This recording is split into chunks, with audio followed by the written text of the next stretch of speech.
Okay. Hi, everybody. Hi, every spirit. Welcome very much to my YouTube channel. Esoteric Cloud Surfer here, ready to start a vice versa interview with whom you know by reading the title, and he will come up right now. Let me just explain to you what is a vice versa interview.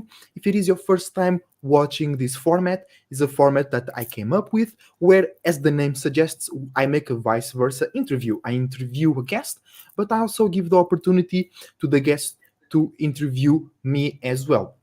All right, and today we have Steven Moreno, aka Mercurial Tongue. You know, say hi to him, everybody. Oh, wait, not like that. Wait, no. Now you cool?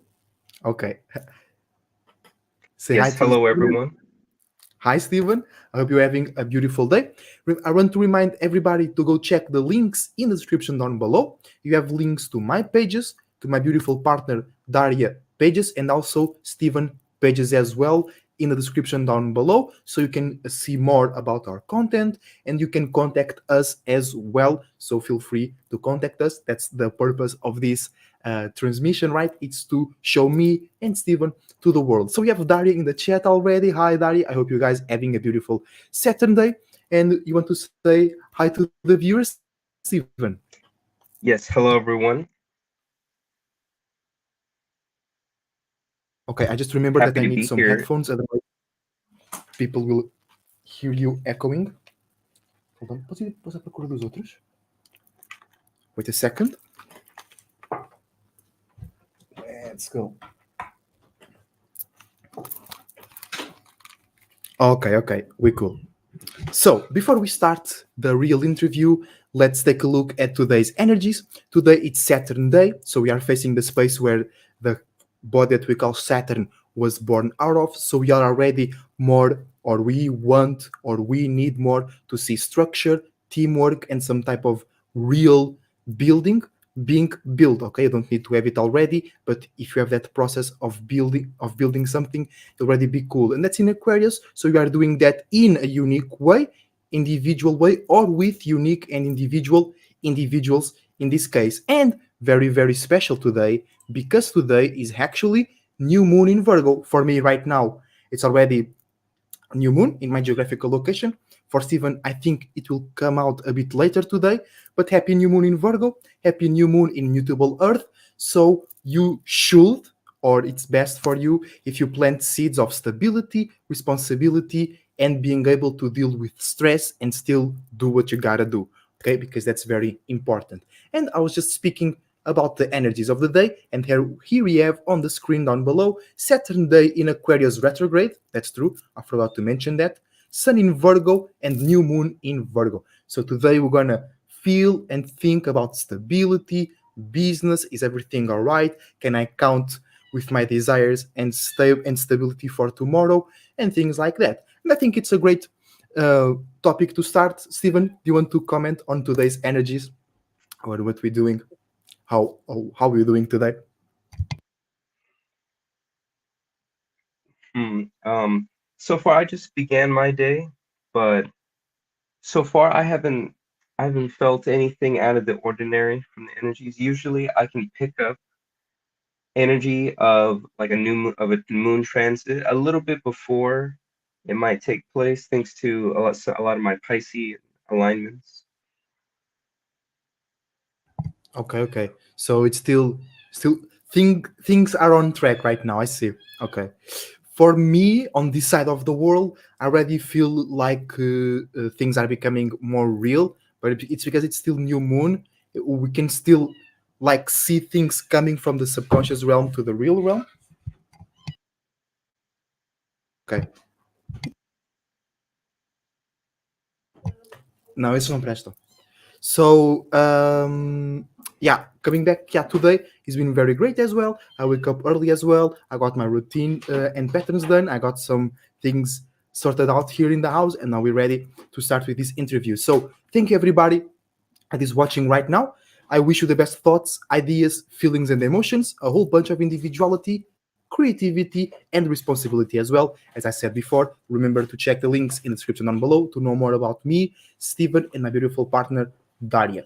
So, since I'm the host, I'll start with the questions. As I told early, if it's the first time you're watching this, you know that we have questions. I have questions for Steven, and Steven have questions for me. All right. So we're gonna play the ball. We're gonna exchange here information, and let's get started. So I have my first question is kind of like general. I kind of ask this question to everybody that comes here to vice versa interview, and I want to know what is your. I want to know what is your Trinity, aka your Sun, Moon, and Rising sign, and just I want you to talk a little bit about your experience having those alignments because it's not necessarily the same for everybody that has the same alignments. And then if you have any advice that you want to share, just go ahead and share it. Okay, thank you. So I have a 0 degrees Aries sun, All right. and that has been interesting. It Okay. falls in my Pisces house, seventh house, though. I'm a Virgo rising, 16 degrees, so about mostly second decon. And then I'm an Aries, 20 degrees Aries moon, Oh, Aries, Moon, and Sun moon in as the well. eighth house.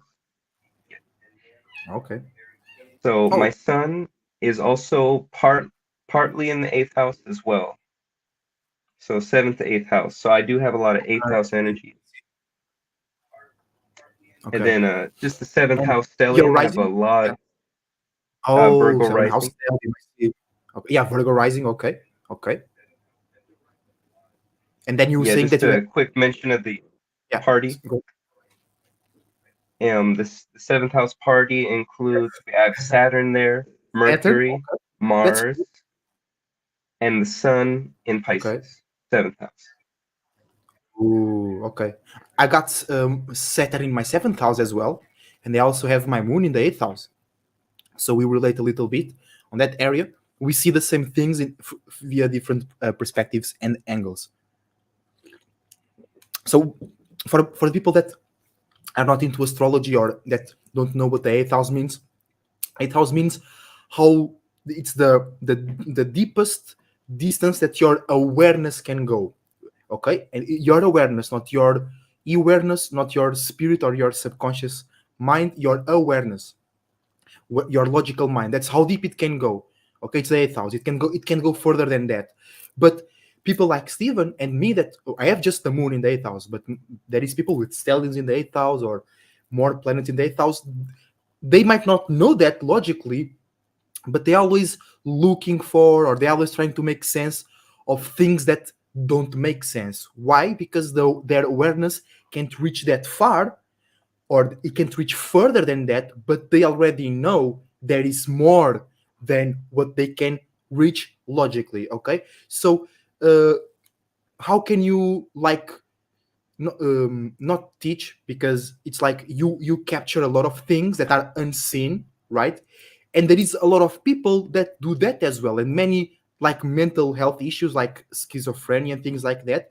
Most of the times it's just people they have highly spiritual senses, but they don't know it, or they don't know how to process it. So you by default have that ability to pick up things that most people might not pick up.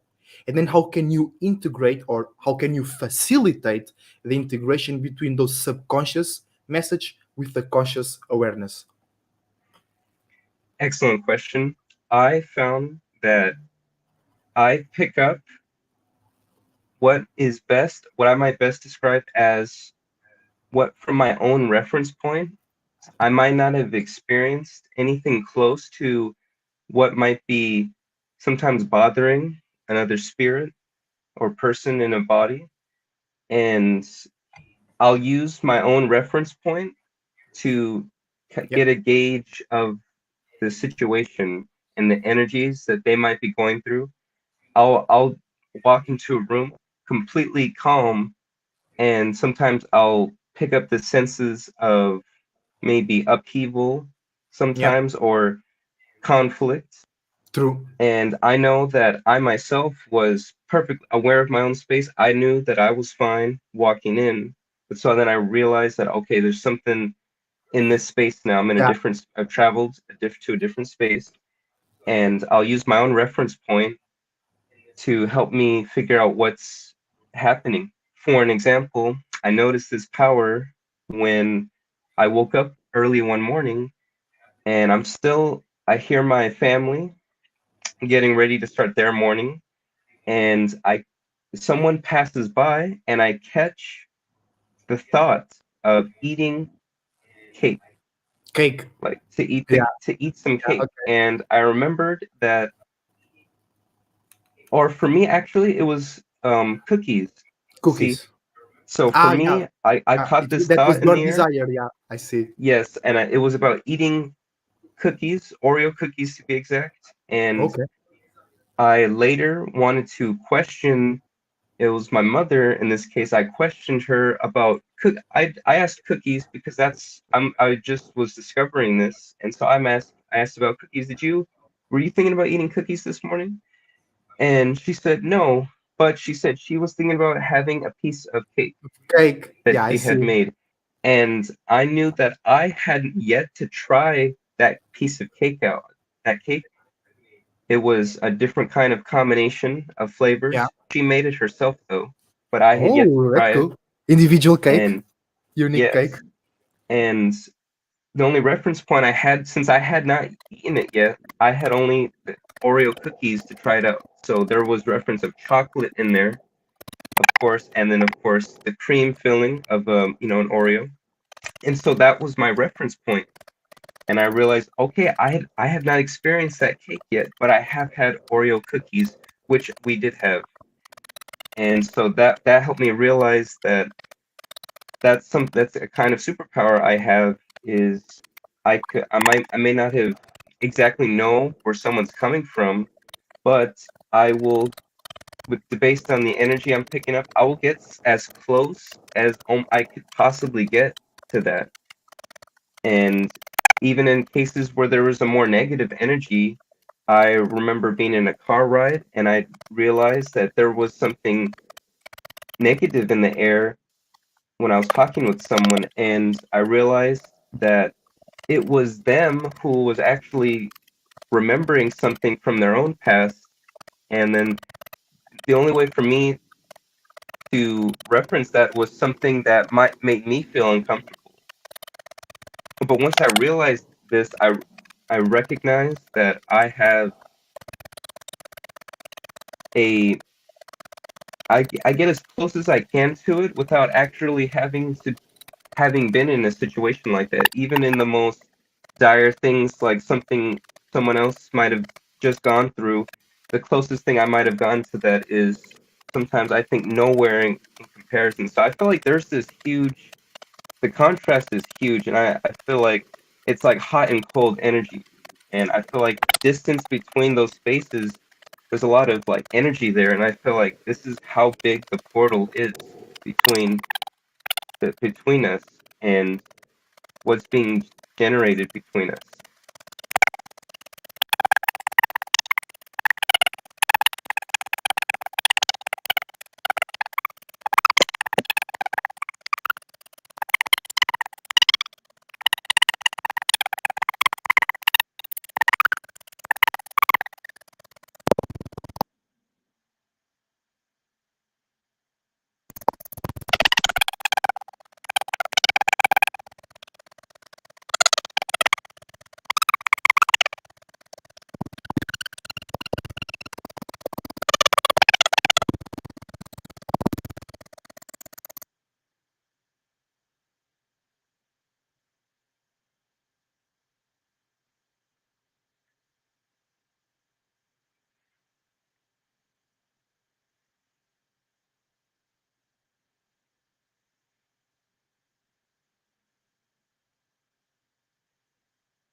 Hello there. Okay. Um, I could understand that question, and but it's still the it's still occurring. But I was able to understand like you asking me that.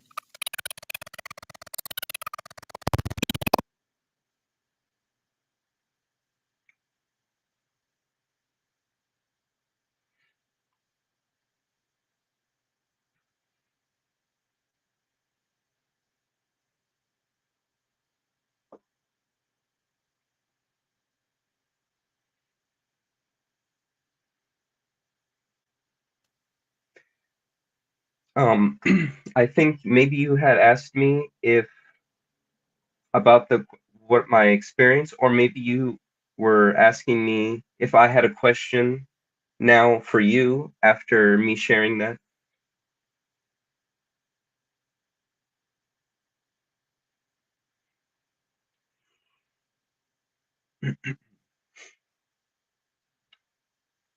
Something else I will share real quick though that I realized that maybe it's about eighth, it could be eighth house related, but I'll notice sometimes I will transform myself in small ways while and depending on what I'm thinking about and feeling about, sometimes how I transform. For example, I might have a piece of loose skin on my fingernail, on the side of my fingernail, and sometimes I'll just kind of pick at it, a little bit destructive, but I would. That's just I've had a habit of doing that my whole life, and I'll notice that when I can successfully just kind of trim it off without bleeding, I know that I'm I've had a like a kind of a good flow of energy. But if sometimes I might tug a little too hard or too quickly, and I might cause a little bleeding, a little catastrophic transformation. I recognize that maybe that line of thought pattern was maybe not always so best I for see. me. Yeah, that makes sense. Let's just me see if the we cool now with the microphone. We cool now? Okay. Yes. Okay. So okay, I was a bit distracted trying to resolve here the microphone circumstance, but I heard what you're saying about the peeling of the skin, and that makes sense because when you peel it and you create blood, that means the amount of force and precision that you were doing, it was too much. So you are doing something too much in that mind state or emotional state. But yes, you asked me if I was able to hear your question, and yes, now I presented you a question, and then you present me a question, and that's how we do.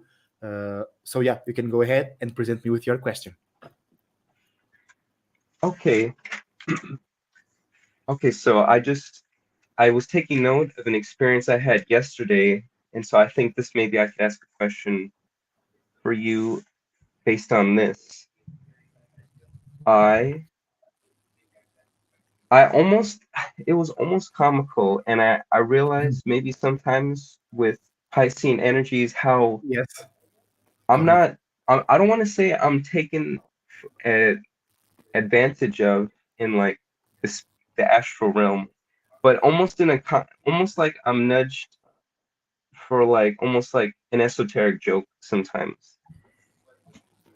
And I was thinking, and then it got me really thinking about the sixth, seventh, and eighth dimension, or no, the fourth, fifth, and sixth dimensions. Okay. And I was thinking, like, okay, maybe people with, I have a lot of water and fire energies, and I'm thinking, okay, maybe someone with a little bit more air. I have some lacking of air in my chart when I'm not like when I wasn't more aware of Yeah. integrating air, and so I'm thinking, okay, Does do you think that air signs or the air energy in general might give you a different kind of power or movement when traveling through those corresponding dimensions, such as the first, fourth, and seventh dimensions?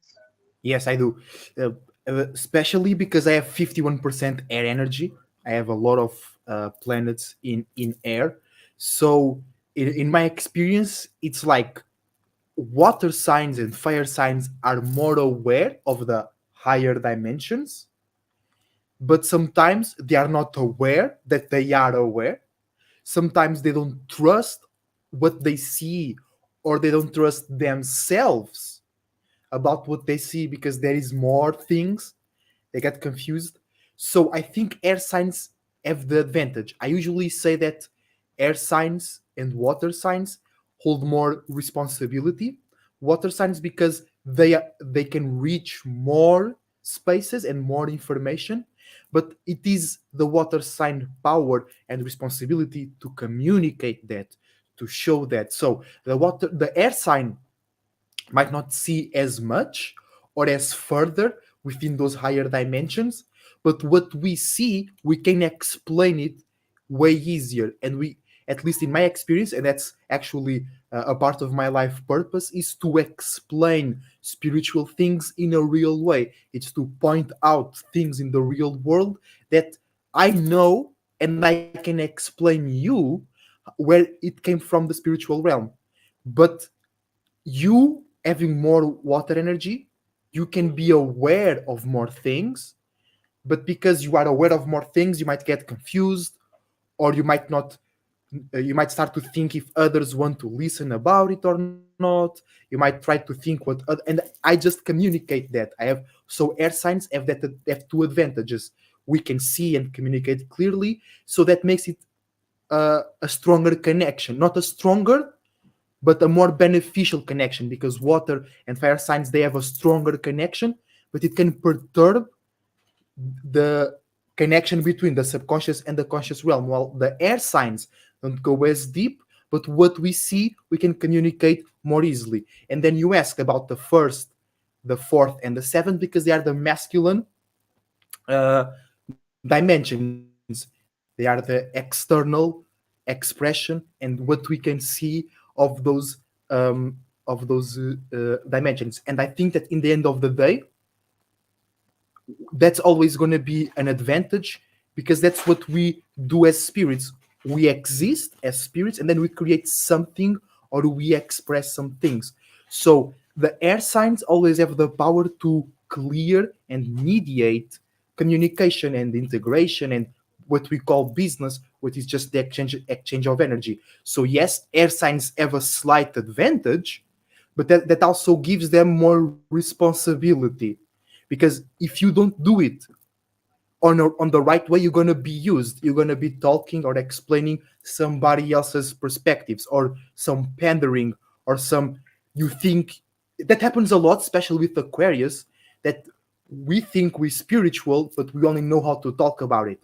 So we can talk a lot about it, that's the advantage, but we might not fully understand what we're talking about, you know. Ah, yes, thank you, Essen. Yes, I get you. All right. So you want to add on to this question, or we can move on to the next one. I could we could discuss that a little bit more. So yeah, I definitely sometimes I may or may not always be aware of some of these experiences, but I decided to write down an experience I Okay. had yesterday, and I I was writing down each change in dimension, and I did this so that, if I ever wanted to share with people just how almost sometimes instantaneous you might travel through all the dimensions. And Yes. True. True. True. And sometimes it can be in all dimensions at the same time. and so for me, this it started off with as simple as being asked to help feed a some cats Yeah. outside. They're just stray cats, and they were kittens, and we just were to share some of our abundance with them. And so I was sharing some of that. And so I had some good intentions that I was sharing with them. And shortly after that, I was outside in the later evening, enjoying the night, the coolness. And I was thinking, then I started to think about other things. I started thinking about actually Dungeons and Dragons, and Okay. possibly I've been role playing Yeah. recently, and I've been enjoying that. It's been very expressive and creative. True.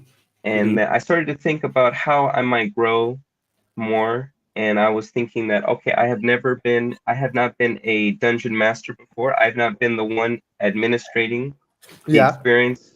And so I thought, okay, maybe I should consider that. And then I had an emotion about it, like a little bit about some unsure energies. Sometimes I do, sometimes I can be a little indecisive sometimes. And I started to think about that. I started to feel a little bit like, is this the right move? Should I be doing that? And then I have a literal experience, a physical experience that I in the third dimension where I happen to see some mulch that I spread in the backyard now, and it looked like there was maybe some sand or another Mm. material that might have spilled on the Okay, mulch. I see. Which and I went to go investigate it real quick because the lighting wasn't the best, so I thought, what is this? And it was like off topic, and that's sometimes what happens with me. It's like I get off topic thoughts, and but it's connected, and I realized, and I went to go check it out, and I'm wearing sandals, and I went to like I immediately went to go step on it to try to like mix it in, and then I caught this another thought about, oh, it wasn't actually a different material, it was just the lighting. Oh, And I then see. but then I also caught this thought that is it like it looked kind of like spray paint to me. When I realized it wasn't material, I thought, oh, maybe it's spray paint. And I thought, oh, if it's still wet, I don't want to get it on my sandal. So I started to become uncomfortable with getting this paint on my sandal after having like traveled to that to investigate that. And then I realized, wait a second, this is like a metaphor for my what I was just Through thinking process, about. yeah. And True. it's like I just traveled in the higher dimensions True. in a space in a different space, and I wasn't too sure about what was, and I was a little bit uncomfortable about getting the paint on me. But to be honest, I knew that in my heart, I don't mind getting paint on me. So I realized that, like, okay, then I could feel my awareness change about that, and I realized, okay, it's like I just put myself through that experience to help me realize what whether or not I might go about the dungeon mastering, right? And Mhm. I started to feel really good about that thought, and I felt like, wow, there I am thinking about something a physical experience I just had, but it was, and so I had that good thought, so I was fourth dimension now, feeling good about that, True. a little bit pretty Fifth. Yeah. satisfied, and I thought, wow, this was what a treat in your everyday experiences, right? It could be so innocent, but it's like just made me feel closer and connected with the world. And then and then I just thought about the sixth dimension and how of a metaphysical experience that was. Mhm. And then seventh dimension, I'm thinking about metaphysical experiences now, and I'm thinking, yeah, this has been my whole life that this has been happening. And now that I'm aware, it could be, be changing and be different.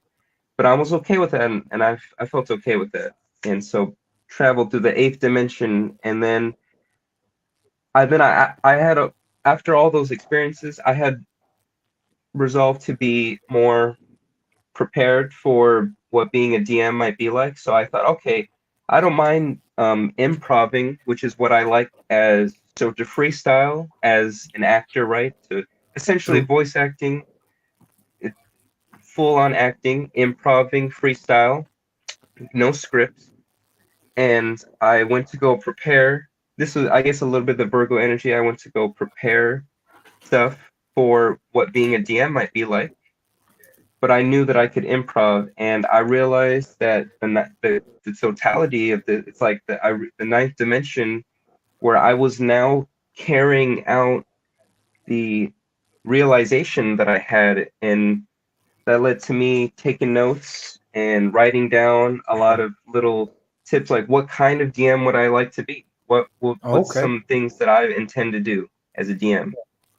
And I wrote those down, and I thought right there, it didn't have to be like a whole thing. I didn't have to go buy anything from anywhere. I didn't have to go quite make anything just yet. I didn't have to go get players yet. It was late. So I thought, okay, I at least made a plan, and I thought that was pretty Okay. Yeah. practical. True. And how quickly you thinking about something, feeling okay with it, that you're going to go carry out something in the real world from that experience. And even if you have maybe some indecisiveness or unsure energies, how you might go through another experience in on the fly Yeah. literally on the fly, and how you deal with that experience is going to change what happens. True. If I let myself be with the Virgo energy, I realized if I started to worry Yeah. about You that don't pain, reach as that far.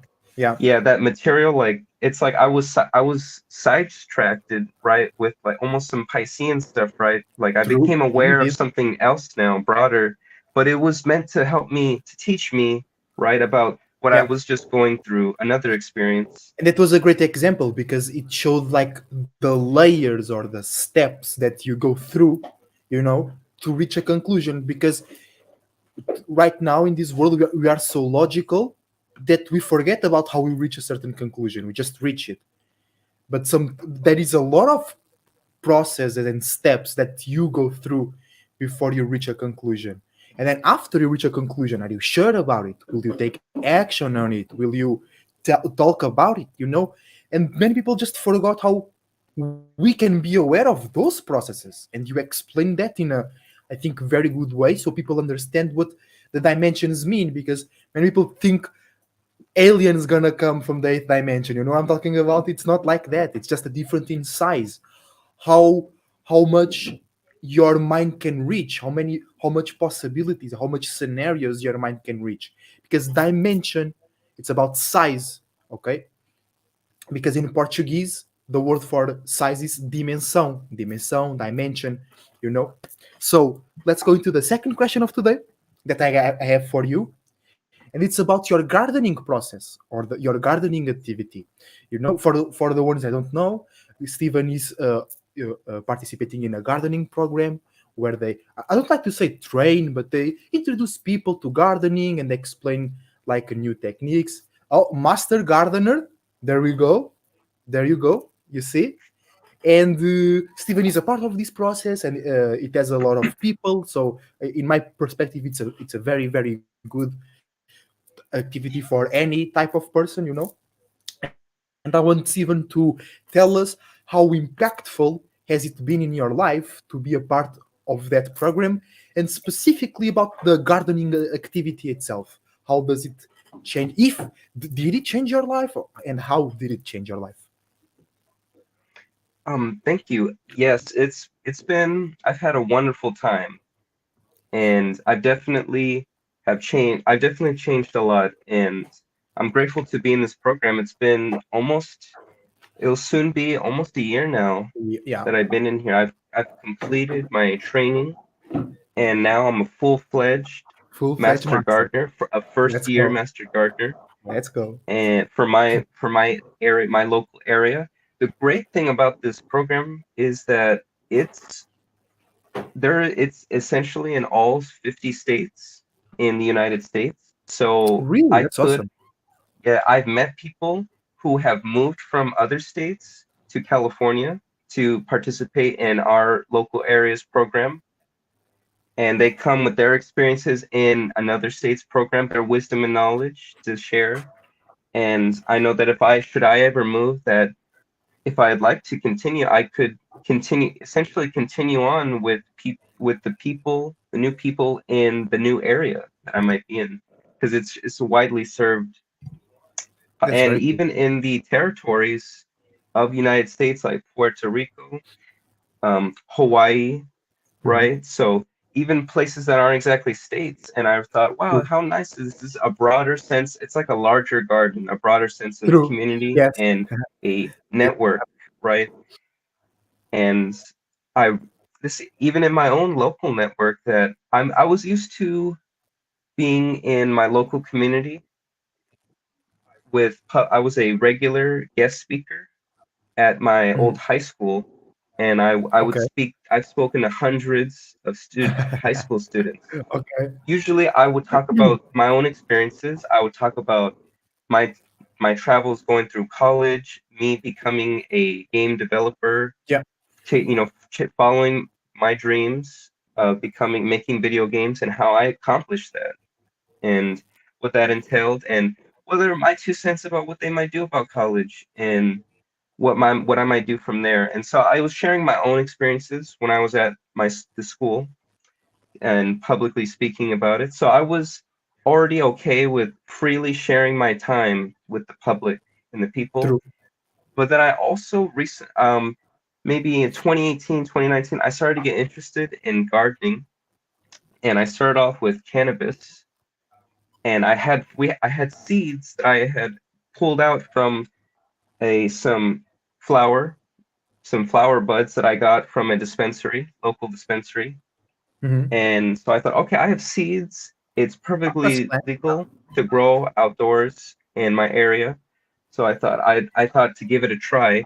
And I found it really therapeutic for me to go have rituals based around me taking care of my plants, go water them early morning. I would smell the aromas, sometimes citrus and fruit aromas from these plants and their flowers, and I just became really enjoying. And I would sometimes take care of them before my own needs. I would get wake up before I go have I breakfast see. and coffee, right? I would go water the plants, take care of anything I need to do, and then I would go let myself have something. And I thought, wow, Okay. there's a little bit of sacrifice there, some True. True. True. compromise. And I thought, okay. And then, so combining those now, how I'm interested in gardening and plants and interested in the community, I started to actually, and I have almost a surprise entry point. But this, I realized I was playing video games actually. I was playing The Last Guardian on my PlayStation 4, and I decided to have a little ritual of where I start to draw pictures in a notebook while I'm playing games, and I would draw things. I would freestyle draw.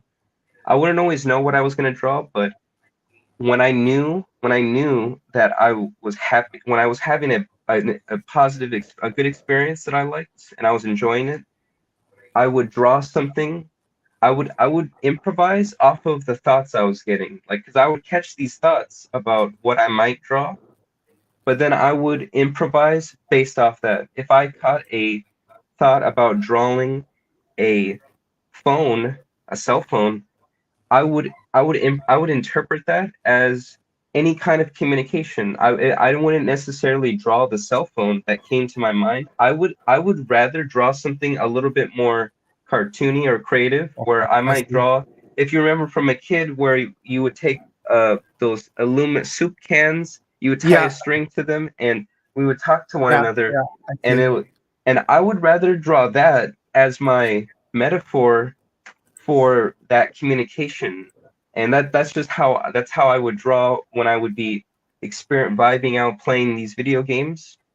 And I was playing a puzzle solving game, an exploration. It was a beautiful game, Last Guardian. And I had solved a challenging little puzzle. And I thought, wow, I'm feeling pretty good about myself. And there came a point to give my companion, which is a large flying creature, a treat, which was usually the treat. It is a barrel with blue butterflies flying around it. And so I found one, and actually I needed to give it to progress because it's also some energy to Yeah. support my companion. And so I'm about to give to it, and I'm like, wow, you know what, man, I'm really grateful for this, like it because it was my companion that I was the only reason I was able to complete this puzzle. And it wasn't in a literal sense, it was more because they were like just them standing there, not even necessarily doing anything. They reminded me about how I might solve it, and all without speaking. It's a non-speaking character, so this is True. non-verbal communication essentially. And I thought, wow, I'm feeling really grateful. You deserve this reward. This is a reward for you. And I gave it to my companion, and I thought, wow, I'm feeling really grateful right now. Let me draw a picture to commemorate that gratitude. And I drew a barrel, some blue butterflies, 'cause and then that same night, after I finished my play session, that same night, I had the idea to, you know what, I would like to participate in something. I'd like to get into something. And I caught this idea about volunteering. And I thought, you know what, yeah, I don't need to necessarily do it for any monetary gain. True. I thought, let me try. So I thought, okay, volunteering in my local community. I checked my city's website. They had some stuff to share about volunteering. and I'm going down to the list, and there's some things that I would check one by one to see if I might be interested. And I saw Master Gardener Oh, on there volunteering for in your local community, a mission to promote sustainable gardening practices. So it's definitely an educational group. It's not directly manual labor, so it's not landscaping or anything. Sometimes I might get into something physical, but it's the mission is educational in nature. And so I saw that, and okay, I was like, okay. And I was doing a little bit more research, and I discovered a flyer for that year with a blue butterfly on it. And it said there we that go. There you go. in October, that later October, there would be certain interview, or there would be these presentations for possible people to view and maybe join. And there was two more left before the year, or before it was going to No close for way. recruitment. Yeah, And so I was still within the door, and I realized, wow, this is really this felt magical. And so I was able to next week, right? So I made a skip. I thought, okay, I'm going to join next week because I'm right on time. And I did make a mistake, and I joined a little bit late because I was clicking on the future meeting date, the other one, and so I missed out a little bit of the meeting. They're like, yeah. oh, just come to the next one, it's no problem. So I was lucky enough to get to to have one Okay. more meet. It's like I had one more try, even though I made a mistake. And Yeah, no, so but but yeah, then I that wasn't realized. a mistake. In my perspective, that was not a mistake. That was like the meeting that best suited your energies was the second one. So your spirit led you to miss the first one, so you can go to the second one, which will start in the best way for you. You know. And that's great that you say that, because I actually had the idea to, you know what, my grandmother was the one of the few people in my life that is interested in plants. Let me she was going through changes in her life, and I thought, okay, maybe she might be interested in joining me on this. So I thought, hey, why don't you come over and we can listen to the presentation together, and we'll see what we think. And so she did. She brought her Ah, that's laptop, cool. Ah, that's so and cool. her laptop has a case to put her laptop in. It has butterflies on it, and one Yeah, of them is a blue prominently one, placed blue butterfly. And I indeed. saw that, I'm like, and I'm feeling glad, like, wow, this is incredible, just to see a blue butterfly. And we watch it together, and sure enough, I'm checking through the participants in this meeting, and one of them has a blue butterfly as But like in their profile picture. And I thought, yeah, wow, this is just magic. And yeah, I'm it looking is. at my, It I'm is. like, I didn't quite explain to her at this time, but I'm like, wow, I'm really glad I told her about it. I'm really glad to be here. And sure enough, the meeting went great. I of course joined, and it was wonderful. And then I was going through the training and program, and I ended up getting the chance to experience an event, a volunteer event, where I got to go help bi- build a habitat for monarch butterflies. They're not necessarily blue, I remember. Yeah, but it I was remember a butterfly telling me that. Yeah, activity, right? And yeah. I was helping pave the way That's what led for you. where these Yeah. I was helping transplant a plant, milkweed, and this is a choice plant for monarch Mm, butterflies. And so that's what I was helping. I was helping them weed interesting. and transplant seedlings of milkweed. And while I didn't see any butterflies there, we all knew that we were there in support of butterflies. Yeah. And so I had became and then later on, I another discovery I've made. I was participating at our local grow lab, where we prepare for we start seeds there, and sometimes we'll have some experiments for gardening that we could, and mostly it's to teach each other, master gardeners. We teach ourselves in each other and practice, and then when we were comfortable and confident, we might share that with the public. So at our grow lab, the grow lab is it's wonderful. And so now we're sort of citizen scientists. and I'm I'm touring. I'm having a tour of the grounds. It's privately owned, but we have an agreement to be able to use some of the space shared by the owner is a master gardeners, and so it's privately owned but kind of publicly available for this community of master gardeners and also the wider public. I know, and there's these lovely 5 acres of some beautiful gardens, and Awesome. it's wonderful. And I'm having a tour, and I come across sculptures. There are artists as well as gardeners, and they have sculptures throughout the gardens that they've made themselves. Some of them they've made themselves, and one of them was a hand with a open center Yeah. with it, and I recognized it as, and I drew something not too far from that day. I drew something similar of a hand with an eye in it, and I drew it thinking about possible gain that I might be able to get, and just just benefit, something maybe beneficial for me.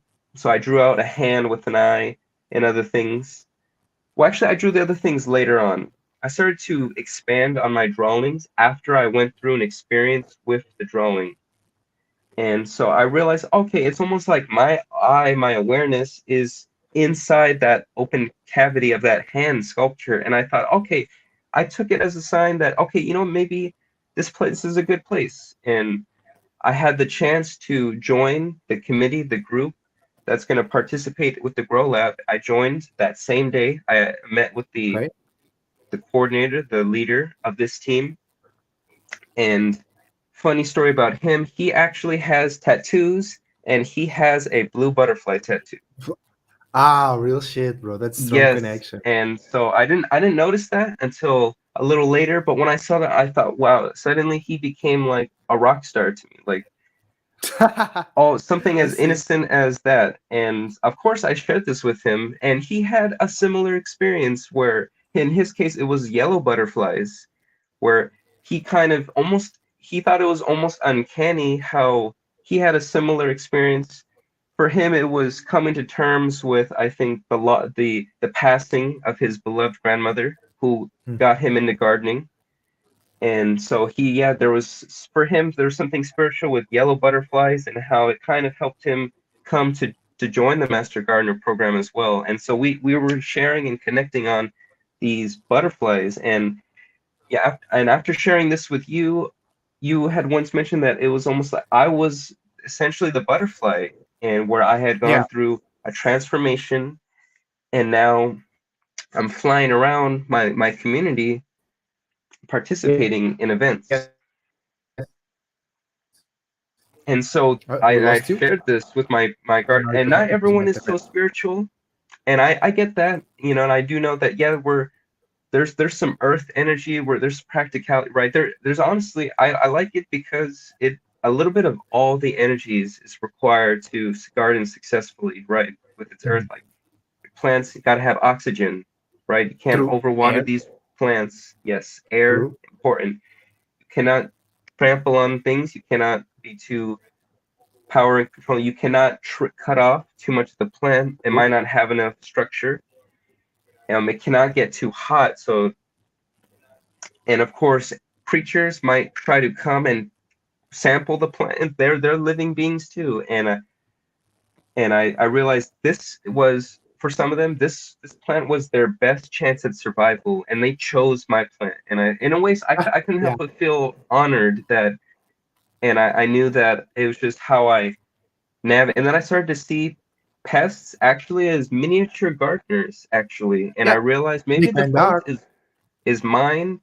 And I realized the flow of energy that gardening has, and I just realized connecting energy with gardening, with growing, because of the space of growing. And so the program was great because I started to branch out from cannabis that I was using for medicinal use, and I started to grow some vegetables to enjoy myself.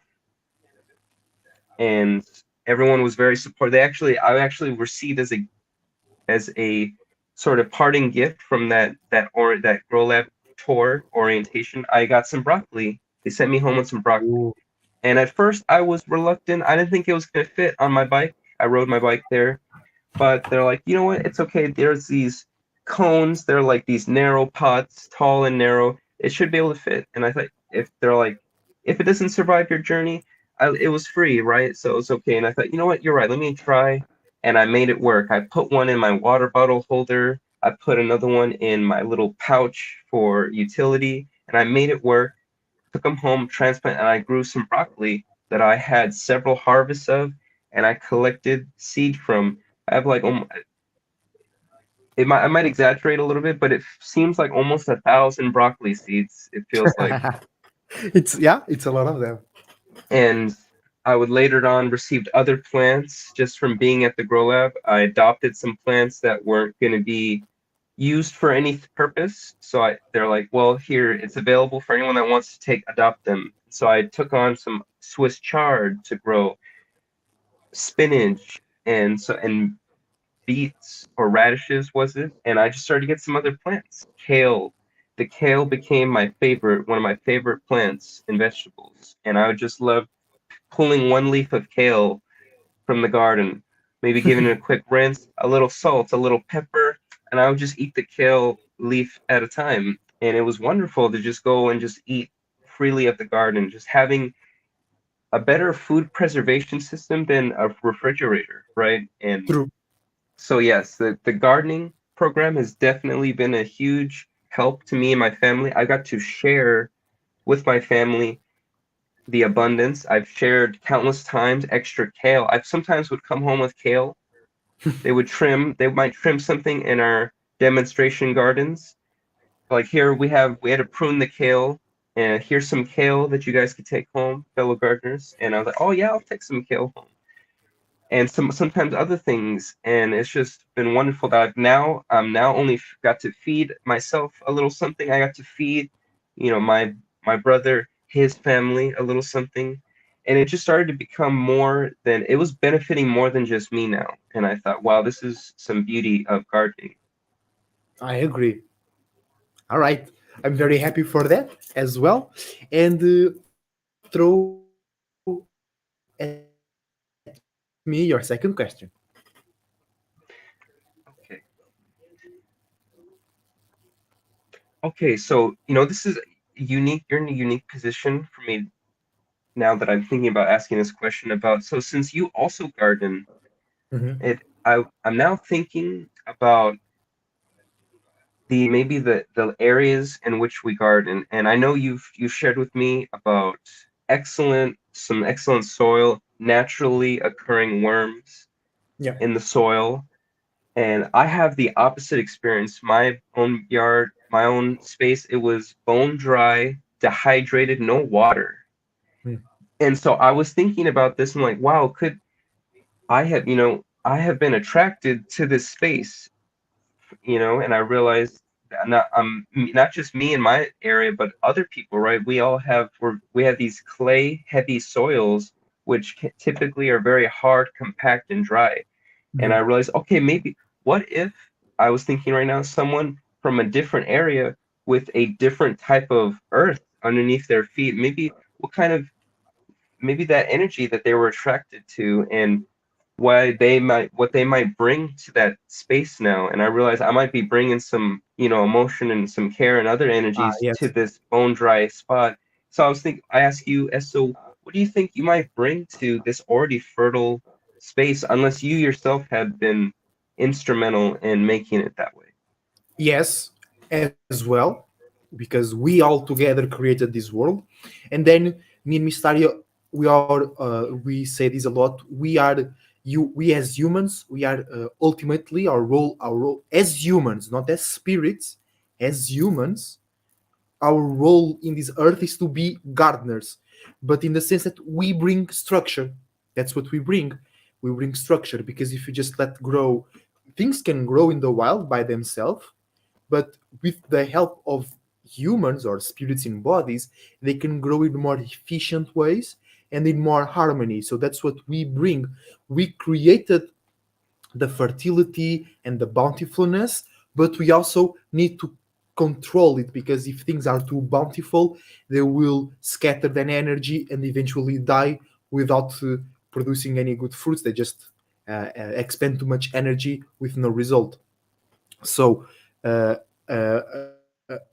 I agree with you. No, I want to expand a little bit on what you said when you said you were attracted to that land, to that earth, right? Which is very clay heavy and very dry. So there is two things that I noticed. Either you were already in a similar space, or you were like, nah, I need to go there and bring some water there.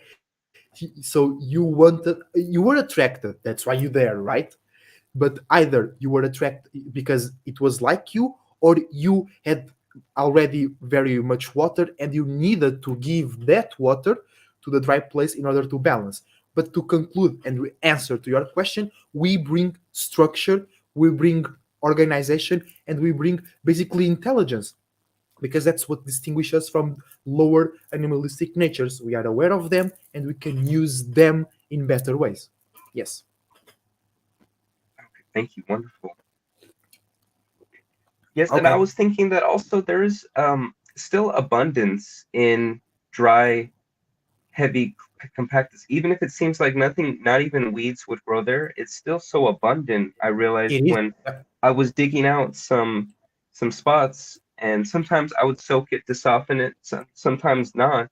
And I realized that me me digging into it, I add oxygen and it fluffs it up.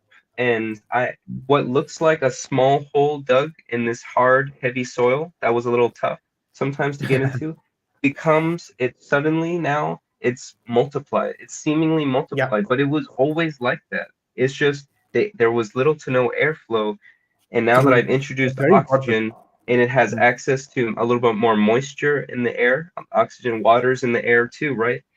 And I True. realized how much more expansive the earth it was actually. And so I quickly had maybe 90 gallons of soil that I had excavated when I was preparing some in-ground planting, Yeah. and 90 gallons of soil, what from seemingly modest 2 foot by or two Yeah. by two, True. one There foot is a lot. deep, like it wasn't too I'm much. just thinking that like there is a lot of potential in a seemingly dry Yes, land. There is a lot of a lot of minerals, a lot of chemical, phosphorus, magnesium. They're just waiting for something to attach to, or some airflow, like you were saying. yes, and Yes. it got me. I felt grateful that even for the to have even access to this, I should just be grateful for that because it's more nutritious than I think. It's just maybe complement it with something I might add to it, maybe some fresh, something new, something creative, maybe some compost I might made myself, maybe a little bit from the kitchen, right? Could be now added to this, and now it's been altered and maybe I provide what it needed. And so I felt grateful for having access to all this soil, and I haven't thrown away really any of it. I just would move it around the space, and I've used it to That's what, help. the more you work with it, the because imagine you might have a very dry soil and you plant on it, but the crop is not very good. You can't be sad about it. What you I'm not saying this to you, Stephen. I'm saying this as a general. What you need to think is, okay, the more I compost, so the soil will get better and better and better. Okay, and that works for your life as well. You might start a new circumstance, it doesn't look good, but the more you work it and take care of it, the better it gets. All right, so let's jump ahead for the third question of today, which is still relating with this gardening topic, which is how do you think city life can integrate with plant life so we can achieve, or my focus, my angle on this question is so we can achieve sovereignty. Okay, because but I also want to separate this from we need to save the world from climate change. I don't, okay, climate change is true, but it's natural. Okay, and I don't want to pander about that. I just want to, from a point of sovereignty, how can we integrate city life with plant life in your personal perspective? Good question. So I've realized just with freestyling that we can freestyle anything, and I'm even gardening. And so for me, yeah, I was born and raised in the city my whole life, and coming to gardening has been fresh experience for me. And but I realize also now with my city experience that I have access to things that maybe people in the countryside might not always have access to. And I started to realize what can I now repurpose for the sake of the garden. And so I started to, for an example, I've actually been collecting Starbucks plastic cups. Okay. Now, I myself don't go buy these coffees or teas from Starbucks. My family does, but when they are done with them, sometimes they reuse them and sometimes not. But I will go nonetheless. I'll gather them from the recycling area. I'll clean them and I'll dry them, store them, and for the use of planting. And I'll cut some holes in the bottom and I'll use it for planting because some of them are like the larger size and like, wow, you could fit a decent amount of soil in there, bigger than, a plastic solo cup people are fond of starting plants in. So I thought, okay, I don't need to go buy plastic cups ever again. I could just make sure that I utilize, and maybe this is part of the answer to my question, who I'm with, because I'm not living in the city alone, right? So True. who is with me in the city? And for me, I am living with my family. So I thought, okay, I might not be getting an influx of resource like be generating a lot of resources myself to use in the garden, but I know people who are, and if they're okay, I could use those resources, the waste that the energy that they're I will- Yeah. generating for the They garden. see I'll just as waste. transmute it. Yeah, I like that. And now I will ask my own question here. But when I imagine this, or when I imagine this question, I was thinking about a huge building, uh, a skyscraper, and then on the back side of it, you just have like a huge vertical garden. So I had that imagination, and then I had this question, So I really like your part because your answer is a bit more realistic, is a bit more doable than my answer, right? It's just you take what people think is waste because it's not waste. We think it is. It's not waste, and instead of we literally do magic, we transform waste into life or life support, and I really enjoy that. Okay, so throw me your next question. Okay, let's see here.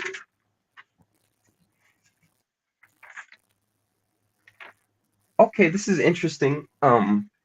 So I Go. discovered sometimes that, well, of course, we could speak things into existence, and I myself have noticed this Yeah. about myself, but I also realized even the things we're not speaking. And since I had been involved in the role playing and sort of acting out characters, right, which Yeah. are maybe different from this version of this self of mine, that how throughout our days, whether or not people might be aware, how they might be playing out a character different from their self, in a way, almost in a good and bad way. Like the character that you start to play out is different, maybe from your usual self, but maybe they're a stronger person to do what you might set out to do. And maybe part of life is not Yes. living as one kind of person, Yes. but Yes. Yes. Yes. I see your point. experiencing life as maybe several people in a Yeah. single life. Yes. I think I'm a good example to that question, or because when people that are not spiritual, people that don't watch my videos or my lives on Twitch, and most of the time is people of my family or people of my physical surroundings. Most of the times they are the ones who will not support you, so keep that in mind, guys. They ask me, oh, what you do for a living, right? And I actually can't say, oh, I do this, because I do paintings, I do streams, I do lives, I do gardening. So what you said, it's just that. Like people got used to, oh, I'm a pro swimmer, or I'm a football player, or I'm a chef, and then that's it. That's who they are. But that's not true. That's not true. Just because you work at an office, that doesn't make you something. Okay. So I want to like remind people that you are not just one thing, and you can change. You can be one thing, and the next second you are another thing. All right. And then I just want to add to your example, which is about the role playing. And I'm not saying this to your specific case, but people need to be very careful with role playing, especially celebrities. Celebrities, actors, and actresses, they think they're just working, they think they're just doing their job, but slowly but surely they are becoming the character that they are playing out. And that's why they many times use the same person in different movies, but they play out the same role because their spirit is already comfortable with that shape and form. So any person that does a role play, we have to understand that's what we do as spirits. So it's very easy for you to actually become what you role playing. So you have to keep that in mind. But coming back to your point, I think that yes, we are always role playing because what you see as yourself, you created that image and you accepted it. So imagine in Dungeons and Dragons, you can be a mage, right? I'm a mage, but then on the next storyline, you are a swordsman, or you are like a cook, and that's what we can do with your own life. Today, you are doing more of this, or you are thinking more in that way. Tomorrow, or in the next second, you are expanding your awareness into other areas. So yes, we are constantly role playing, and that's why Mr. Dungeons and Dragons. I was thinking about Pokemon Mystery Dungeon. That's why Dungeons and Dragons is very popular because that's what we do just by existing. No, excellent. Yeah, I was thinking also with celebrities and professional actors that a lot of when they're not improving and they're going maybe off of someone else's script, that depending on the type of and the space that the writer of that script was going through, that the reader, the participant of that might be putting themselves through their own flunked out stuff sometimes, and maybe Yeah, they might not have even landed that role unless they were already in that kind of space. Maybe they yeah, true, true, and true. I realized that maybe some actors even go through method acting where they might start to literally act as their character. They might like only live in the hotel room for days on end just to see Yeah, what a reclusive person might be like, which I can get the art and sacrifice of that, but it's also how could your perform like you could I feel like you could broaden your performance with the perspective of other people. So I feel like maybe you're handicapping yourself in yeah, that yeah. I example, agree. and maybe you don't, because acting, it's not like this movie is for you to watch alone, and so I thought, okay, maybe I get where they're coming from with that, but maybe it could have been at least someone else with them in kind of secluded space, right? This is like a small number of people, or at least one, and I'm thinking maybe because them it reintegrating themselves back into, I feel like it took a lot of energy to separate themselves for that period of time, and then to stay like that while they were practicing, and then to reintegrate themselves back into that acting community and such to start filming and whatnot.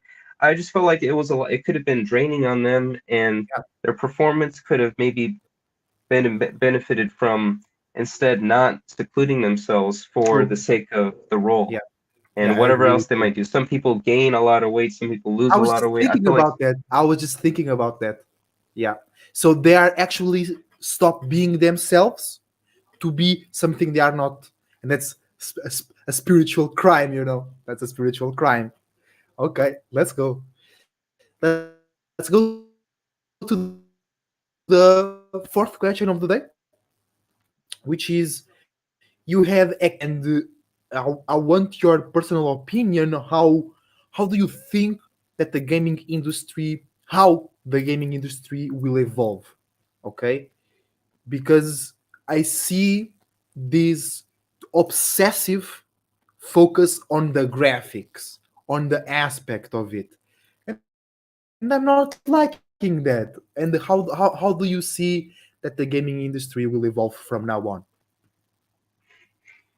Okay, so yeah, I do get honestly, I think there's still a lot of hope because even though sometimes it seems like we might be going backwards with technology and a little too maybe sometimes seemingly unconnected, the more connected we get and less real it might be. Ironically, the more realistic the graph, sometimes the little less real it is. Like you could have a game with stunning like looks of graphics, but then you Yeah, play it and it's like you it's don't not really real. it doesn't yeah, it's like Yeah, I don't know. I don't want to say sometimes it's games, sometimes it's the nicer one. They might almost are readily making you people feel like we take it for granted sometimes, and I maybe agree that's with. how they made the game.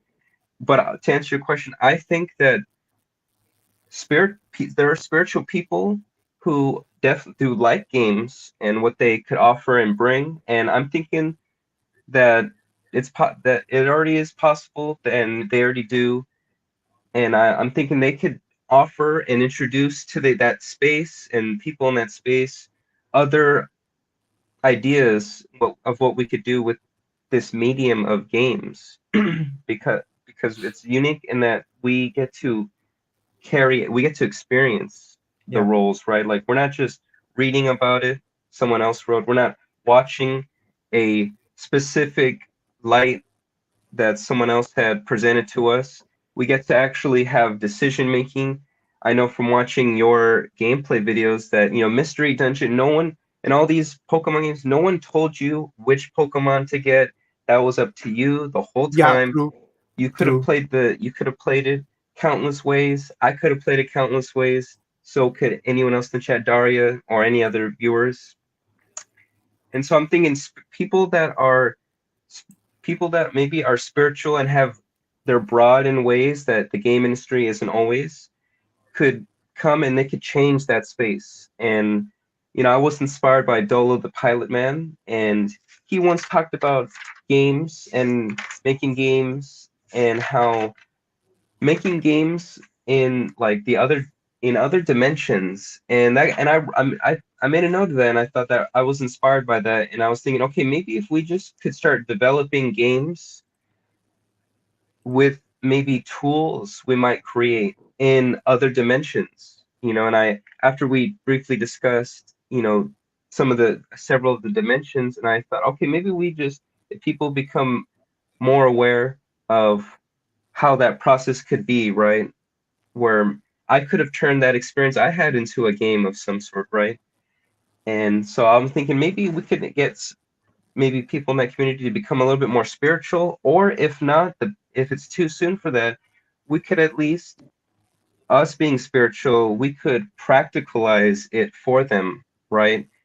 And we don't have to necessarily bring and show them, right? This book is Yeah, what it's in I 3D see. world, but it's essentially just covered with second dimensional stuff, right? I had to feel enough to want to write it down, and And that's why bring I it like down. my You physical. you have to bring it down. Yeah, kind of force it. And the same thing with maybe some of the other dimensions. And I'm thinking maybe that's how we can not have stale, stagnant games in the future. I see. Is that we could start to build these experiences in several dimensions, and Yeah, sometimes games could be only yeah. one dimensional, right? Like it is I just a shooting game, and that's yeah, why it's not that fun because you've only maybe they might have only ever played just shooting games, and maybe just a shooting game is not what the world is. It's already been fulfilled on that. So we can give it something else. yeah. Maybe now you're shooting for the stars, right? Yeah. And Okay, you're that's a good one. reaching you now can aim you can aim higher than just the ground level. Yeah. Okay, I see. I see. But I agree with your point. It's like it's just a shooting game, and actually there is a reason why certain games are more popular than others because they are like very simple.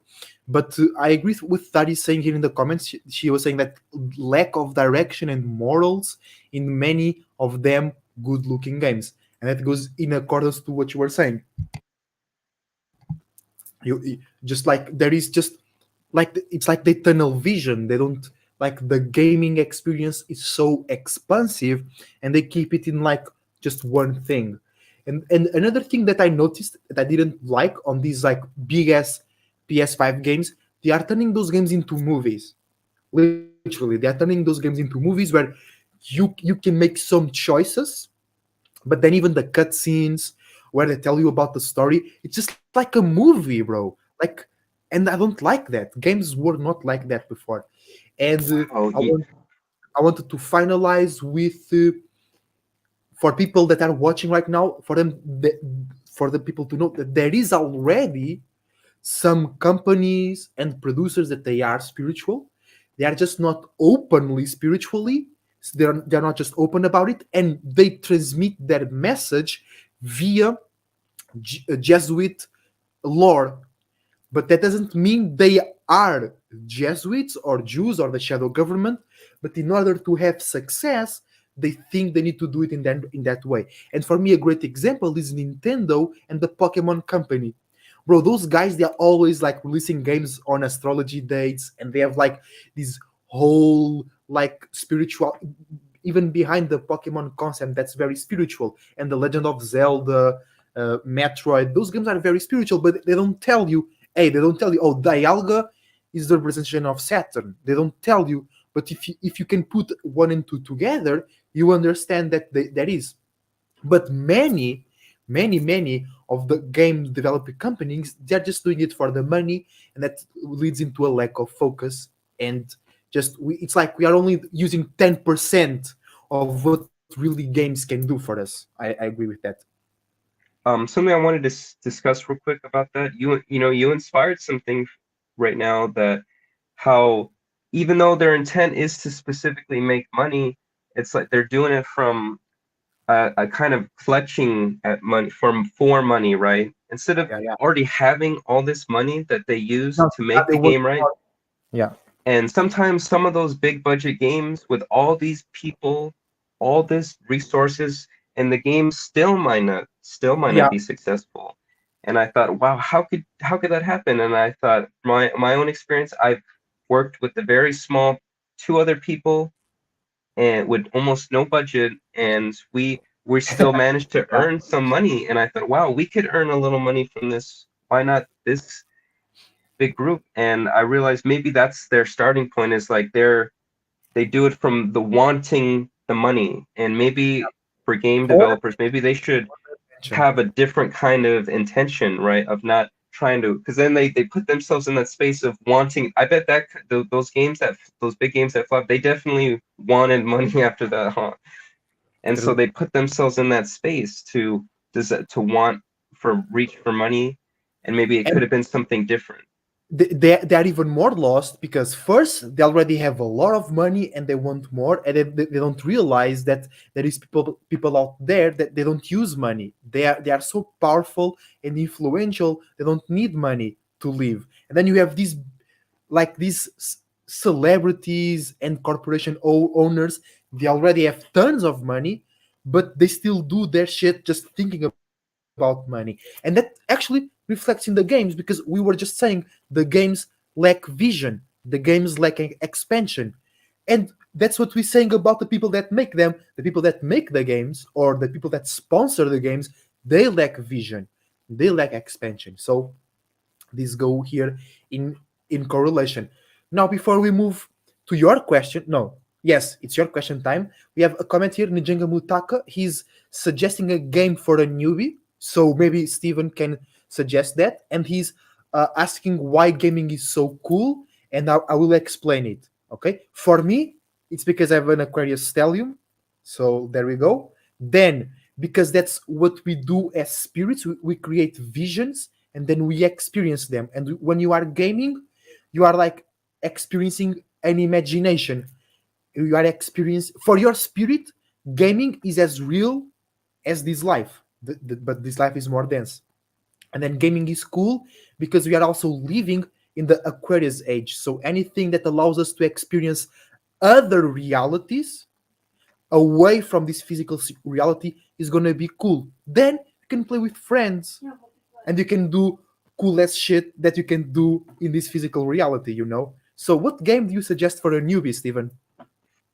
Honestly, because they're getting, I think we have I think a great thing right now about the gaming space is now there is free games, right? It was almost like a luxury for games in the past if you didn't make them your own, which inspired, some imagination to have to make your own games as children. And but now there's so many games that to make it free is to make it more attractive to people. So I'm thinking, yes, go ahead, do a free game so that you don't have to buy anything, and then you can taste what kind of games you like. I think you should taste games to see. Not Yeah, everyone likes the same kind of games, but I'm thinking if you could try out, some games are comprised of multiple genres of games, so you could fine tune your taste in a game. And I'm thinking everyone has games that could interest them. It's just they hear or see what someone else might think is fun, and just they try it out. They don't like it. I was just Now they about don't like gaming because that one game. So I'm thinking taste and try out free games. Heck, if you're joining us from your phone, I know that there's plenty of the phone. Exactly. Roblox, yeah, maybe that's not for everyone, but there's definitely some creativity, and I know that the kids, they could create in that game, Roblox, so they can create for each other and stuff. And but definitely try something. Heck, you can try Pokemon Unite, and maybe if you're lucky, you get to play with SO and the Soul Group team someday. It's a free game on mobile. yeah. Pokemon Team Unite is very oriented. A cool thing with games is that also you don't have to play by yourself yeah. any ever again, right? That's the best part for me. All right, so yeah, you could join a group of people to play with, so you could see what you might like to play if you'd like to play with other people, and then get that chance. Yeah. No, Daria, you love Pokemon Unite. You don't like Pokemon Unite. You love it. So yeah, throw me your next question, Steven. Let's go. Okay, so I had this idea when we were talking. You mentioned the movie Inside Games, and I was thinking about multimedia or Hmm. multimedium, maybe storytelling.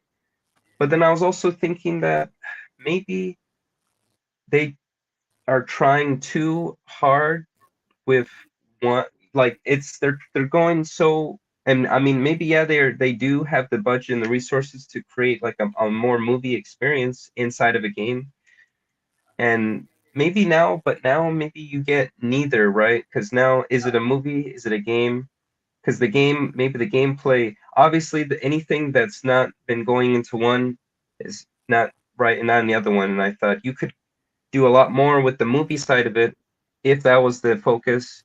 You could do more with the gameplay side if that was the focus. And while I still think it's okay to play and to enjoy that kind of thing, I'm thinking that they might have been better served complementing their game with just a movie. That's a separate thing, right? Oh, yeah. And so I guess here's my to phrase my question would be that, and I guess I might maybe I'll gear this towards Pokemon, that I heck, and sometimes from your experience playing Pokemon games, I briefly heard you mention this sometimes in your videos, but what do you think that because Pokemon is at least very committed to their games, that what do you think the Pokemon developers, if there was more than one, I'm not too aware of that, Mhm. if you notice any other than maybe when they might release games, like in the games themselves, like maybe ways that they might have taken chances for good or for bad, and maybe that they could be a good, whether or not you think they might be a good example for other game developers still. Yes. mainly because how they adapted and how they grew, you know. Because if you are a pocket tuber or if you just play a lot of Pokemon games, you can notice they have uh, they have they had a very specific way to do their games. You know, you start, you get 3 starters, you do the 8 gyms, you beat the evil team, you go for the Pokemon League. That's it, right? And we have, yeah, before we start talking about Pokemon, we have to understand one thing. Pokemon is the biggest franchise on this planet.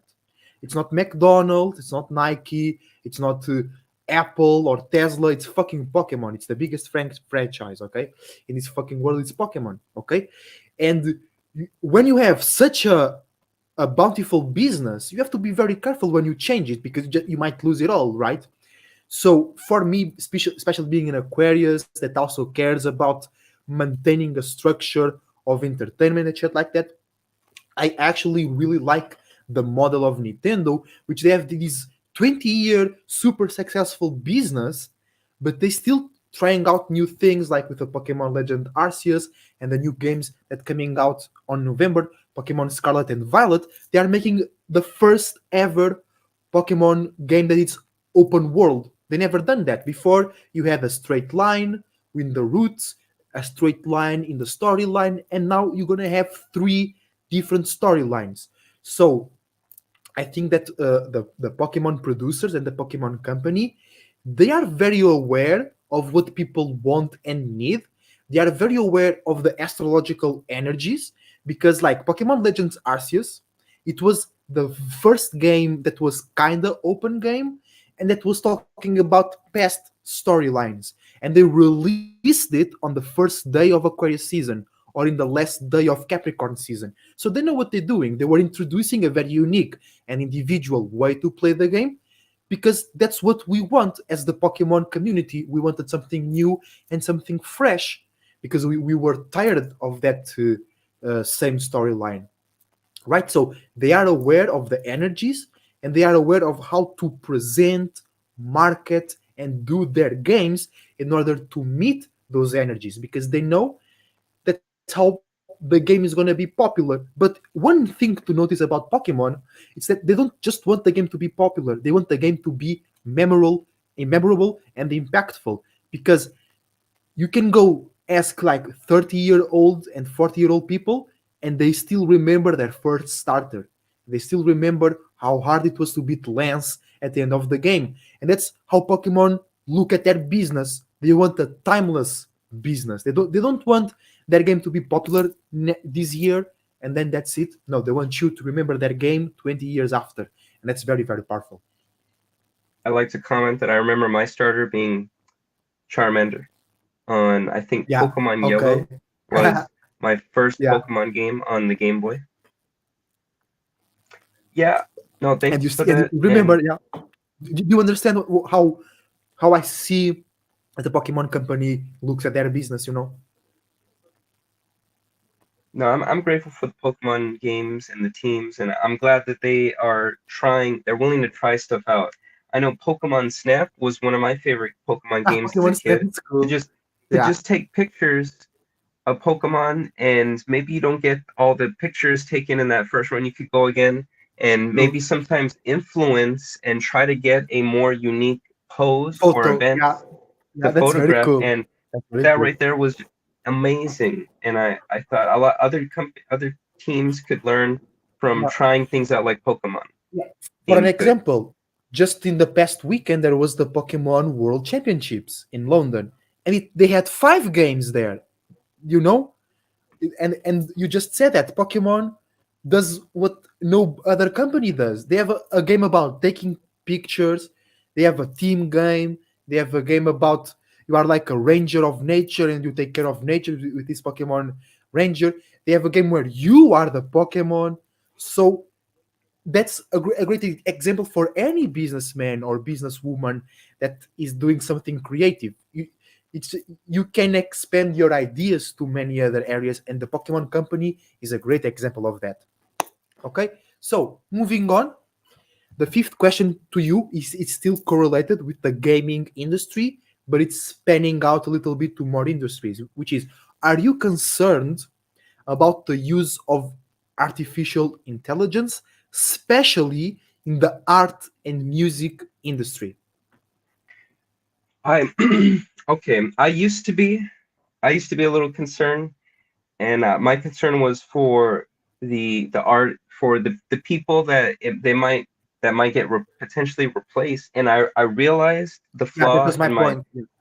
I realized the Yeah, flaw in my thought that the only people that could get like erased like that are the ones that weren't that became too stale and stagnant. yeah, And I they showed realized that. that it's just kind of like breathing, right? Like we can't continue off maybe the same stagnant air without getting sick. So I realized, okay, True, true. maybe not every artist is gonna go down without a fight like that. And I feel like Yeah, that's gonna be when what that artist brings to the table is now something that the AI couldn't do anything but take true. notes on. Yeah, and I like your point because basically what you're saying is the ones that going to be replaced are the ones that are not unique and individual.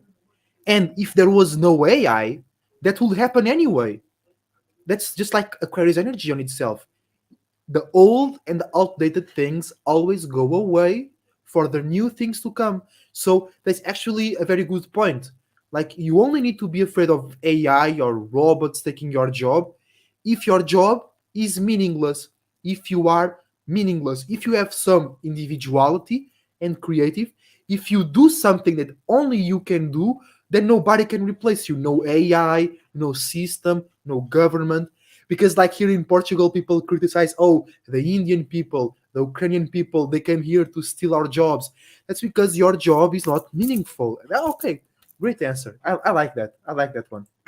Yeah, I think we have nothing to fear, and the more people maybe become aware of themselves, their powers, what they have to offer, that no one else could teach them how to do that, right? Like having some of these going through these experiences, right? Like these AIs can only go through the experiences that their creator is going to put them through, right? Indeed. They're not as expensive. Like heck, the AI, whether or not it's used for just games or something, it's kind of just meant for that, right? Like we Yeah, could just unplug, go mobile, go and we could just go in we could go play in the garden, and maybe now we're gardening inspired maybe by games. Maybe we look at a Pokemon garden, and maybe we inspire get a Pokemon inspired garden.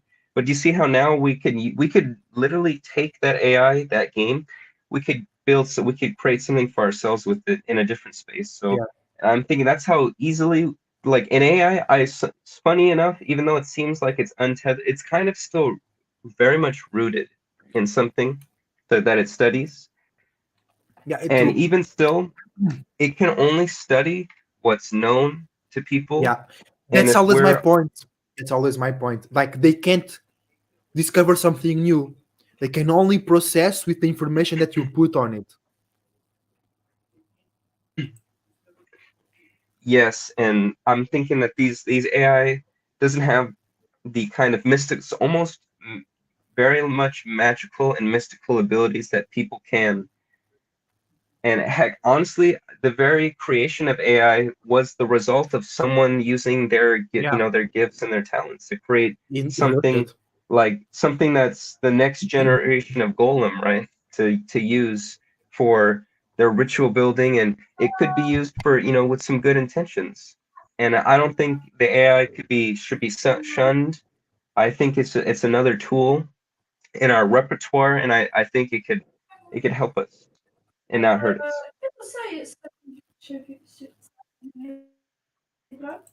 Okay, I like that. Okay, throw your next question. Let's go.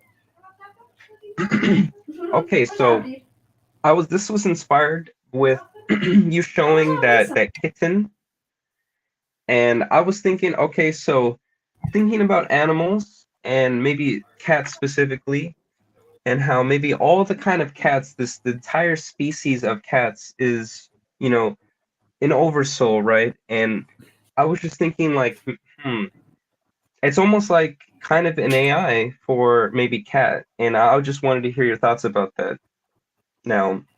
about maybe oversoul and maybe Yes. specifically maybe I we'll see. talk about cats. Yeah, that Yeah. is that's true. Because we have to look at us as humans as the better vehicle, and that means that we have a more individual perspective. Cats, they have a less individual perspective. They all share similar ideas, and they are all closer to each other in the spiritual realm. That's why they are more territorial. They fight more. They fight for food. People also fight, but less. And that's the concept of an oversoul. An oversoul. What does a soul mean? It means a unique solo space. So if cats have an oversoul, that it means there is a more unique space over them. So they kind of share the same ideas. They kind of share the same desires. They kind of That's why they have the same bodies, the same instincts, and the same behavioral patterns. But then you have people that they are under the same oversoul. Yes, but cats but then that's the difference. All the humans are not under the same oversoul, but all the cats are under the same oversoul. Yeah, good question. Good question. Okay, thank you. Okay, let's move on to the final question of the day. All right. So this is a it's the it's the sixth question. Is due to encapsulate our interview and the thoughts and ideas that we shared. How do you see the current state of the world, and how do you see, or how much do you think that the masses are spiritually aware, or at least they are not just aware of the mainstream media? How much do you think they are getting a bit out of there, and what you think is the current state of the world? Honestly, I think it might be better than people think because Yeah, when even though they might see something in the world like maybe it's flunked out, that they still feel inclined to talk about it and share it with someone else. Even though it might be like something that could it's flunked out, maybe it might upset them, but the fact that they like open that door to that other person, right, that other perspective, I think there's a lot of spirituality in that. And that yeah, if they were just to take what they saw and shut themselves off from the world entirely, that's almost like the death that they might as well have true. died right there. But for them to at least engage with another person, that there's like a lot, I see a lot of hope in that. And heck, that person could, open the doors from them.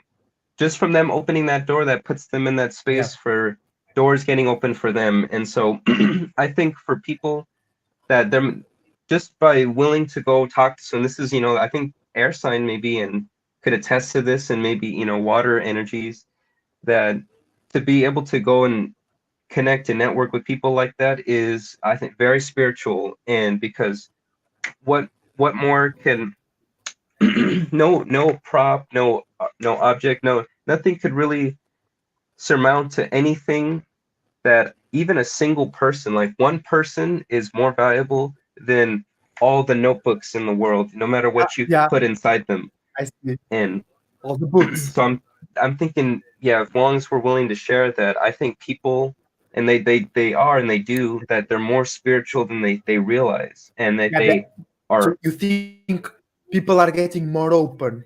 You think people are getting more open to each other? You know, and I infinitely agree when you say that people are more spiritual than they realize, because my answer to my own question is, I think you still have to fight in order to be spiritual, new, and unique, but it's easier to change the world. People are more open to receive new and different things, and there is more space to fight. There is more space to re- re- because when I say fight, I just say you being yourself and you go against the current. There is more space to do that. I feel people are not judging and throwing stones at each other and at other people just because they're different. I agree with you. Yes. Real quick, I was just gonna say spirituality is almost like our favorite snack, right? Yeah, I see. And so they might see us really enjoying our spirituality, being ourselves, and like, hey, you sure you're not having too much of that snack? I'm like, And no, no, no, no. Yeah. no, the snack is actually specific. I made this snack specifically for me to enjoy, and so I know when I am and when I'm not, overdoing it. But thank you for asking. And but yeah, that's how I kind of see spirituality now. Yeah. Is like Yeah. our True. favorite, Yeah. maybe snack, But something they're to. like getting interested. They're still not eating it. They still don't have their own snack. But they're like, hey, yeah, I like your snack. What is that? What snack you having? What snack? Yeah, I see. Yeah, they're still not, hey, I know what you're doing, but they're like, interesting. Yeah, I agree with you. I agree with you. Okay. I'm ready for your last question of today. Okay, actually, so I'm a huge fan of dreams and dreaming, and I guess I'd like to ask you if you think, what do you think? I jot my dreams down, and I feel like sometimes, even though I'm getting more aware, more spiritual, sometimes, I'll have a lot more interesting of dreams, but still sometimes there's just still some flunked outness and with my dreams. And I asked myself, wow, I'm getting so much more spiritual, but I guess am I if my dreams still aren't very much changing? But then I realized, but me changing the real world, of course it is. But so my question is, maybe what could people do to maybe better control their dreams, since the dreaming is almost a. It's like, basically, my answer is you don't want that. You don't Okay, want to control your dreams, you know? okay, Because we have spiritual responsibility and we have physical responsibility. okay, And when people say, "Oh, I want to lucid dream," or "I want to control my dreams," you are taking physical responsibility and you are applying it where you should be applying spiritual responsibility, you know? So, what you can do to control your dreams, the only thing that you can really control is your perception, is your awareness. So, I got here two main lines. One is, by being more physically responsible, you can be more spiritually responsible. By being more aware of how tired you are, is your mind polluted, is your body polluted, is your emotions polluted. That if your bodies are polluted, you can dream properly, or you can see a lot of things but you can't make sense of them, or you can dream a lot and you don't remember it. So that's one thing. Then what we can do to improve our dreamlike experience is to uh, try to understand them in the most realistic way. Try to really, because many people either don't try to interpret their dreams or they stay in the spiritual realm. No, you got to bring it down and see in your life or in you, because it can be referring to some fears or to some insecurities. You have to find that message, you have to find that connection, because if you don't, there is something that you're missing on. And actually, that's something that I have some pride on, because I have that Libra rising and I have Virgo in the 12th house and Pisces in the 6th. So actually, one of my gifts is to interpret dreams. And sometimes I have that Aquarius stellium, so I'm very logical. But sometimes I just use that logic to speak, not to interpret the dream. The interpretation for me, it's always very natural, very emotional. I always feel it more coming from the sacral chakra, right? So you don't want to control your dreams.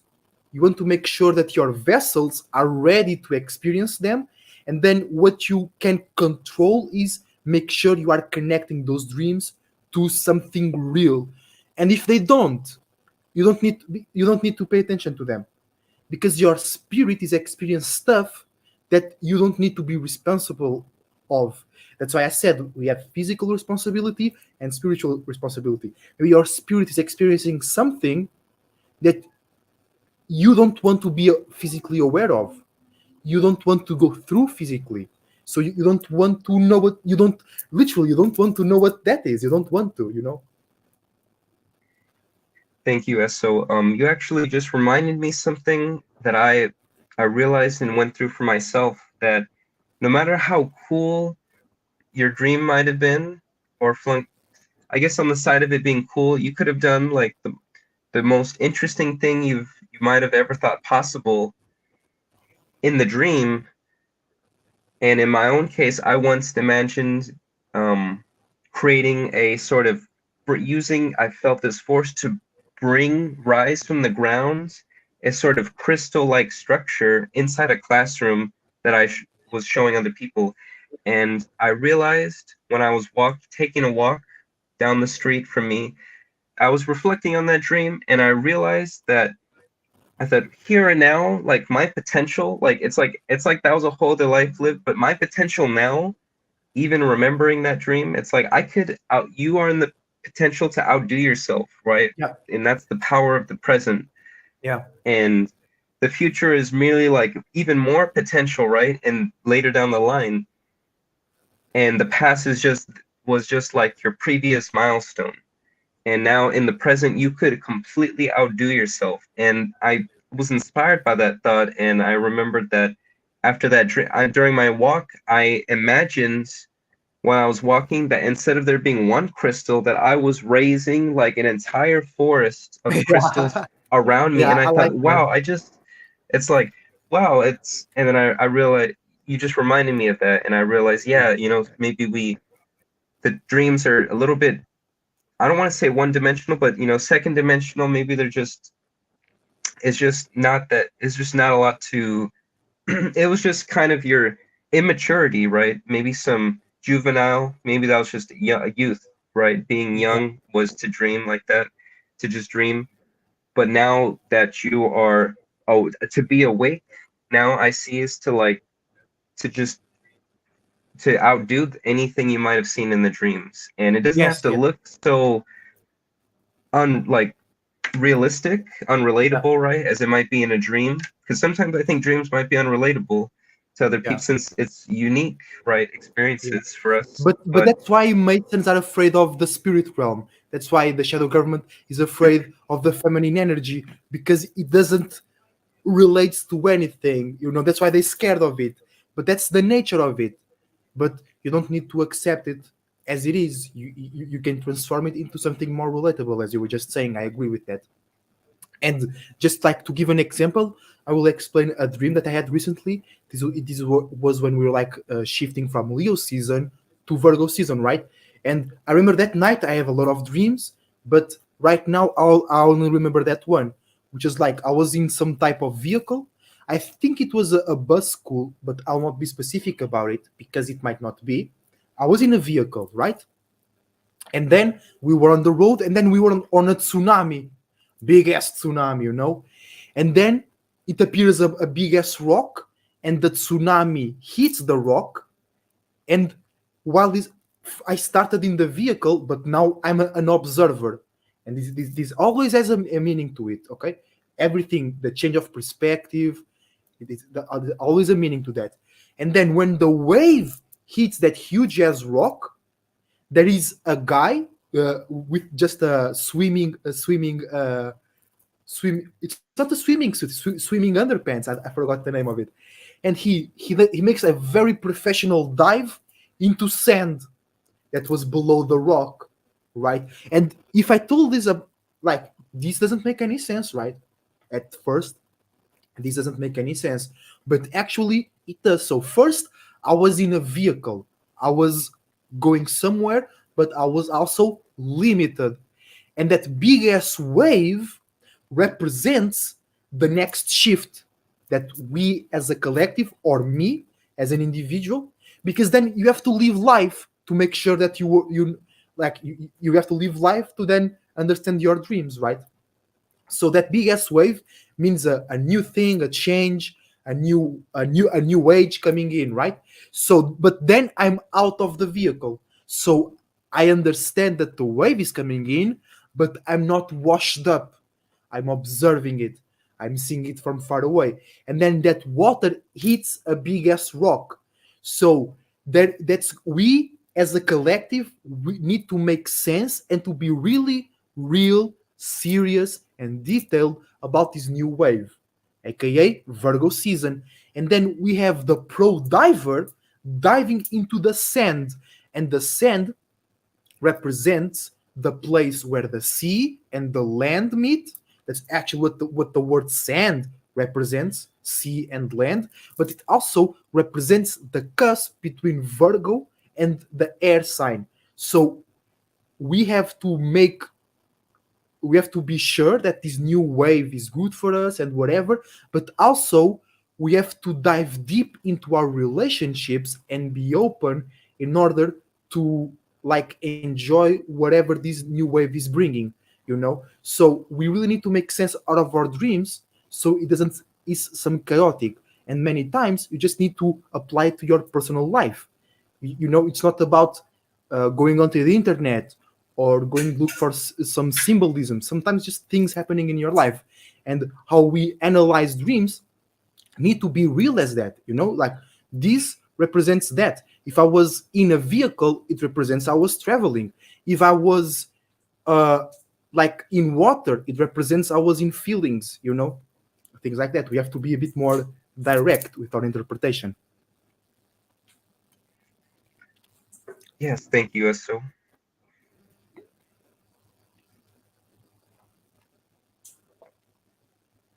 So, guys, it's going to be everything for today. Thank you very much, Stephen, for being with us here. It's almost two. We are almost 2 hours in. It felt we just started for me. That's a good sign. Thank you, everybody that was on the chat. Thank you, everybody that was watching either the live version or the recorded version. Steven, if you want, you can then make this live stream available to your channel. Just ask me, I will download it, or you can download it too, and you can put this into your channel. That's the goal. That's why it's vice versa. I'm interviewing you, and you are interviewing me. And for me, it's all. Say some last words, Steven, and then we out. Yeah, so hey everyone, there you have some incredible gifts that I hope you feel that you could share with the world. You know, there's definitely stuff that not me or Esso could ever teach you, and but maybe you could be that one that to teach us that Real with shit. with maybe that power. And so yeah, hope you always feel like you can share yourself with the world. True. Yeah,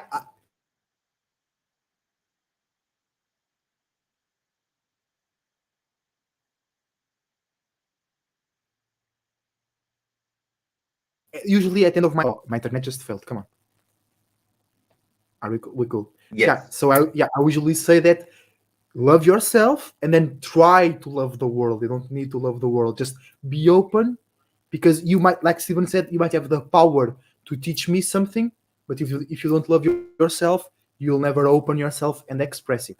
So once again, thank you, Steven. Thank everybody in the chat. Thank everybody and every spirit that was watching with the best intentions. Until the next time, as a Terry Cloud Surfer, surfing out. See you soon, guys.